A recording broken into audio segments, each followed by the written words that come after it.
আজকে আমরা শিখব যে কিভাবে প্যাটার্ন গ্রেডিং করতে হয়। তো দেখেন এই স্টাইলিং আমাদের আমরা আগে প্যাটার্নটা মেক করলাম হলো এই স্টাইলের উপরে প্যাটার্নটা মেক করলাম। তো প্যাটার্নটা মেক করছি হলো আমরা 74 সাইজের উপরে, তাই না? তো আমাদের তো এখানে আরো বাকি সাইজগুলো আছে, এইগুলোও তো আমাদের প্যাটার্ন মেক করতে হবে। তো এই বাকি সাইজগুলো আমরা প্যাটার্ন মেক করব হলো গ্রেডিং এর মাধ্যমে। তো আমি যদি আপনাদেরকে আগের প্যাটার্নটা যদি একটু দেখাই, এখানে দেখেন আমাদের কিন্তু টোটাল প্যাটার্ন কিন্তু মেক করার কাজ কিন্তু আমাদের শেষ। তো এখন আমাদের কাজ আছে হলো গ্রেডিং এর কাজ। তাহলে আমরা গ্রেডিংটা কিভাবে করতে হয় সেই কাজটাই আমরা আহ, আজকে শিখব।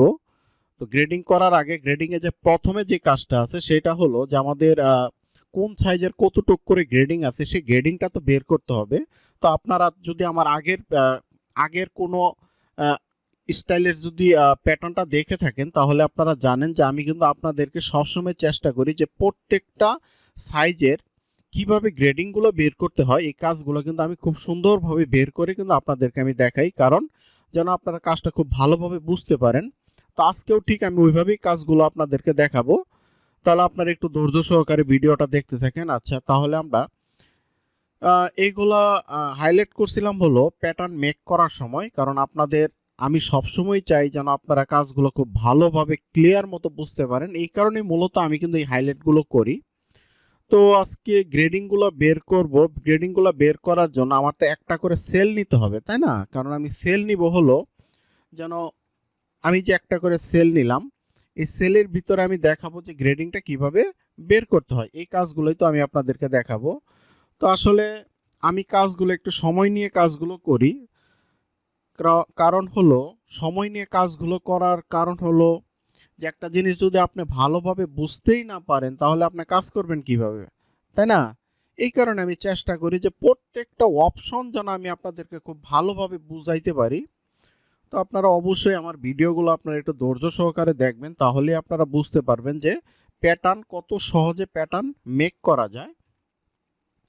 তাহলে আমি এগুলা একটা একটা সেল নিয়ে নিচ্ছি, একটু ধৈর্য ধরে ভিডিওটা দেখতে থাকেন।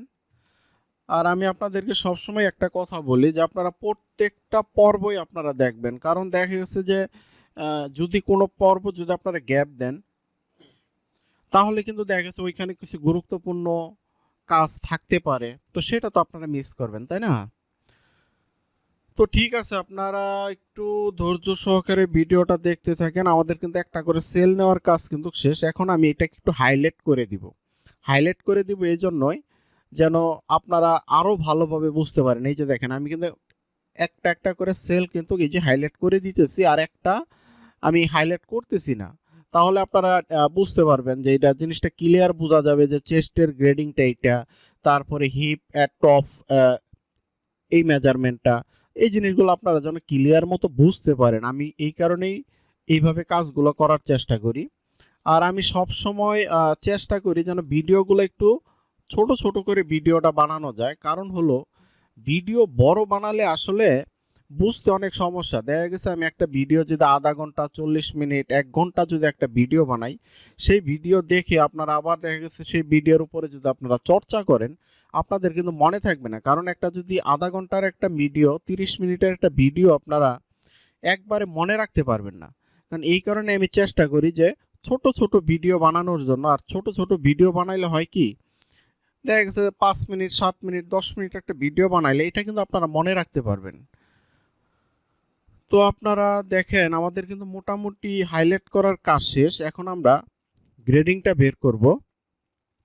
আর আজকে মূলত গ্রেডিংটা বের করে আমরা এর পরের পর্বে আমি আপনাদেরকে দেখাবো। আজকে মূলত কিছু গুরুত্বপূর্ণ কাজ করব, তার সাথে আমি একটা এই হাইলাইটের কাজটাও করে ফেললাম। এখন একটা প্যাটার্ন গ্রেডিং এর আগে যে জিনিসগুলো আমাদের সবচেয়ে বেশি খেয়াল রাখতে হবে সেটা হলো যে আমার যে এখানে প্যাটার্ন, এই প্যাটার্নের ভিতরে বাড়তি কোনো পয়েন্ট আছে কিনা এই জিনিসগুলো আমার চেক দিতে হবে। আমি তাহলে একটা একটা করে প্যাটার্ন চেক দিই। আমি এখানেও দেখতে পাচ্ছি যে না, বাড়তি পয়েন্ট নাই। তারপরে আবার F3-তে যাই, এখানে মনে হয় এটা অ্যাটাচ নাই। আমি যদি এই যে দেখেন F3-তে গেলাম, এই যে দেখেন অ্যাটাচ, আমি যদি লাইনগুলো চেক দিই এই যে দেখছেন এই লাইনটা কিন্তু অ্যাটাচ নাই। তাহলে এটা কি অ্যাটাচ অবশ্যই করে নিতে হবে। এই যে দেখেন এখন কিন্তু লাইনটা কিন্তু অ্যাটাচ হয়ে গেল, খেয়াল করছেন? তো এইগুলো আসলে খুবই গুরুত্বপূর্ণ জিনিস। এগুলা এইগুলা যদি মনে করেন যে আপনার অ্যাটাচ করা না থাকে তাহলে দেখা গেছে কি যে আপনার যখন আপনি গ্রেডিং করবেন, গ্রেডিং বসাইবেন, দেখা গেছে একটা লাইনে গ্রেডিং ধরে নিবে হলো আরেকটা লাইনে, তখন এটা আমাদের জন্য সমস্যা, তাই না? আচ্ছা, তাহলে আমার এইখানে চেক দেওয়ার কাজ শেষ। আমি দেখি তার পরের প্যাটার্নের অবস্থা কি আছে। এখানে অ্যাটাচ আছে। আচ্ছা আচ্ছা, আমি যদি অ্যাটাচ দিই, এটাকে চেক দিই, দেখেন এটা কিন্তু এখানেও কিন্তু আমাদের অ্যাটাচ নাই, দেখছেন? খেয়াল করেন, এইখানেও কিন্তু আমাদের অ্যাটাচ কিন্তু নাই। তাহলে আমরা যদি এই লাইনটা ডিলিট করে দিই, দেওয়ার পরে যদি আমরা F1-এ যাই, যাওয়ার পরে যদি আমরা নতুন করে একটা লাইন টেনে দিই, তাহলে কিন্তু এটা অ্যাটাচ হয়ে যাবে। এখন যদি আমি আপনাদেরকে এটা চেক দিয়ে দেখাই, তাহলে দেখেন, এই যে দেখেন লাইন কিন্তু এটা অ্যাটাচ হয়ে গেছে। তো আসলে এই জিনিসগুলো খুব গুরুত্বপূর্ণ, কারণ হলো গ্রেডিং এর সময় যদি লাইনগুলো অ্যাটাচ না থাকে, সেই ক্ষেত্রে কিন্তু গ্রেডিং এ আপনার অনেক সমস্যা ফেস করতে হবে। এই কারণে আমি চাই যে আপনারা কাজগুলো খুব ভালোভাবে বুঝেন যে কখন কোন কাজটা করতে হয়। আমি কিন্তু ওইভাবেই ঠিক চেষ্টা করি। আচ্ছা, তাহলে আমাদের তো ব্যাক পার্টের প্যাটার্ন চেক দেওয়ার কাজ শেষ। এখন আমরা এখানেও তেমন এখানেও ঠিক আছে, আমরা আবার যাই। এখানেও আমাদের ঠিক আছে।